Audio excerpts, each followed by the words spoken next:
Hello friends, आप सभी का वापस से स्वागत है हमारे YouTube channel bank of technology के अंदर। तो आज हम बात करने वाले हैं एक काफ़ी कॉमन साइबर अटैक के बारे में, जिसका नाम डिनायल ऑफ सर्विसेज या इसको शॉर्ट फॉर्म में DOS यानी डॉस भी कहते हैं। और मैं आपको बताऊंगा कि कैसे ये पूरा प्रोसेस होता है और इसके टाइप्स क्या क्या है और इससे बचने के क्या क्या तरीके हैं। जैसे कि इसका नाम है डिनायल ऑफ सर्विसेज, तो इसका काम भी यही है कि कोई सर्विस को डिनाई करवाना या उसको बंद करवाना।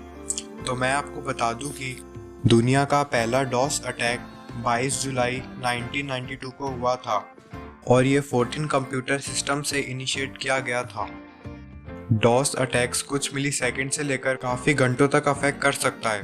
अमेज़न कंपनी ने 2020 फरवरी में लार्जेस्ट डॉस अटैक को डिफेंड किया था। तो अब आइए जानते हैं कि ये डॉस एग्जैक्टली किस चिड़िया का नाम है। तो जो हमारी ऑनलाइन सर्विसेज होती है, जैसे कि ई-कॉमर्स साइट्स हो गई, रियल टाइम ऐप्स हो गए और बाकी सारी ऑनलाइन सर्विसेज जितनी भी है, ये किसी ना किसी सर्वर पर होस्ट या फिर रन कर रही होती है।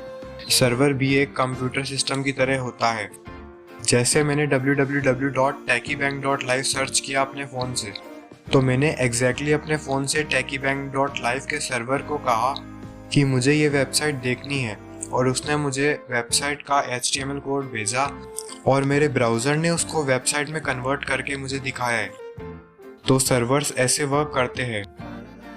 तो डॉस में ये है कि जो अटैकर है वो सर्वर या सिस्टम को इतनी सारी रिक्वेस्ट भेजता है कि उस सर्वर से संभाली नहीं जाती। तो इसका एग्जांपल आप लोग ऐसे देखिए कि जैसे मैंने अपने लैपटॉप पे 40 से 50 टैब खोल रखे हैं और इसकी वजह से मेरा लैपटॉप हैंग हो गया।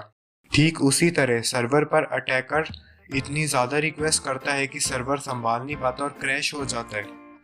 अगर मान लो गूगल का सर्वर डाउन हो जाए तो हम जैसे यूजर्स गूगल सर्च या उसकी सर्विसेज एक्सेस नहीं कर पाएंगे।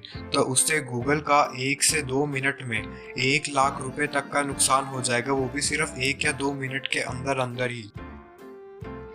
अब अटैकर का खुद का सिस्टम इतना तो पावरफुल नहीं होता कि वो एक सर्वर को ओवरलोड कर दे।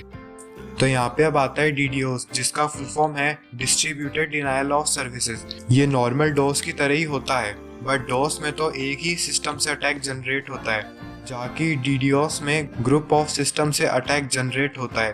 मतलब बहुत सारे सिस्टम या फिर कंप्यूटर एक साथ एक ही टाइम पर डॉस करते हैं, उसे DDoS बोला जाता है। तो DDoS करने के लिए हैकर या अटैकर्स बॉटनेट या ज़ॉम्बी आर्मी का यूज लेते हैं। अब आपके मन में ये सवाल आया होगा कि बॉटनेट आखिर होता क्या है। तो बॉटनेट या ज़ॉम्बी आर्मी वो इंटरनेट कनेक्टेड कंप्यूटर्स या सिस्टम होते हैं जिनको हैकर कॉम्प्रोमाइज करके रिमोटली यूज करता है। बॉटनेट का यूज एक हैकर स्पैम या फिर डेटा स्टीलिंग के लिए भी करता है। मतलब हैकर्स हम जैसों का नॉर्मल कंप्यूटर को हैक कर लेते हैं और फिर एक आर्मी सी बना लेते हैं।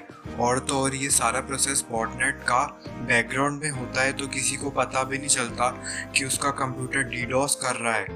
और डॉस या DDoS के टाइप हैकर्स प्रॉक्सी यूज करते हैं, जिससे अटैक कहाँ से हुआ है या किससे हुआ है इसका पता लगाना बहुत मुश्किल हो जाता है।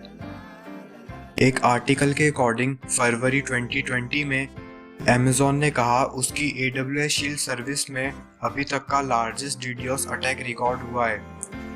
अमेज़न वेब सर्विस 2.3 टेराबाइट पर सेकंड के अटैक को डिफेंड कर रहा था उस टाइम में। और सबसे बड़ा बॉटनेट हिस्ट्री का सिरिसबी बॉटनेट था, जिसमें 4,50,000 सिस्टम्स थे, जो कि अभी तक का सबसे बड़ा रिकॉर्डेड बॉटनेट में से है। डॉस को प्रिवेंट करना इतना मुश्किल नहीं है जितना उसको डिफेंड करना या स्टॉप करना है। इसलिए किसी ने ये भी सही कहा है, prevention is better than cure. तो इसको प्रिवेंट करने के लिए फायरवॉल्स भी होती है, जो कि प्रॉक्सीज को भी ब्लॉक कर देता है, और एंटी डॉस सर्विसेज भी बहुत आती है। But remember, nothing is 100% secure, nothing. तो दोस्तों आज के लिए बस इतना ही। अगर आप चाहते हो कि मैं डॉस या फिर DDoS पर एक बहुत ही ज़्यादा डीप वीडियो बनाऊं, तो आप कमेंट में लिख सकते हैं। Thank you. It's hard to breathe, but that's alright. Hush.